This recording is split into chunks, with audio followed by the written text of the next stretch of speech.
پوری امت کے اندر جتنی مشکلات ہیں وہ کافر ہو کر آسانی والی زندگی گزارے، ہم مومن ہو کر مشکلات میں کیوں ہوں؟ اس کی وجہ یہ ہے کہ میرے ہاتھ میں تھا جب تک میرے مصطفیٰ کا دامن، جب تک ہم نے اپنے آقا و مولا صلی اللہ علیہ وسلم کی سنت کو، اپنے آقا و مولا صلی اللہ علیہ وسلم کے دامن کرم کو اپنے ہاتھوں میں مضبوطی سے پکڑا ہوا تھا۔ ہم دائیں بائیں نہیں دیکھتے تھے، ہم جناب آگے پیچھے نہیں دیکھتے تھے کون ناراض ہو رہا ہے کون راضی ہو رہا ہے۔ جب تک میرے ہاتھ میں تھا، جب تک میرے مصطفیٰ کا دامن، میرے پاؤں چومتی تھی یہی گردش زمانہ، یہی گردش زمانہ تھی، یہی مٹی تھی، یہی زمین اور آسمان تھے، یہی سورج اور چاند تھے، یہی تارے تھے، یہی شام و سحر تھے جس پر ہمارے بڑوں نے ہزاروں سال حکومت کی۔ آج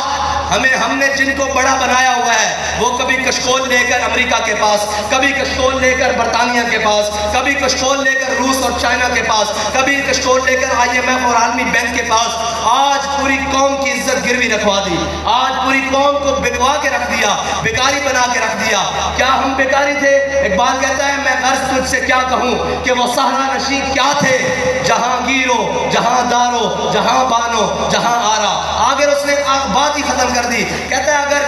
چاہوں تو نقشہ کھینچ کے الفاظ میں رکھ دوں، کہتا ہے اگر میں چاہوں تو میں تجھے الفاظ میں بتا دوں کہ وہ کون تھے جن کے پاس عمارتیں بھی تھیں، جن کے پاس حکومتیں بھی تھیں، لیکن کیا تھا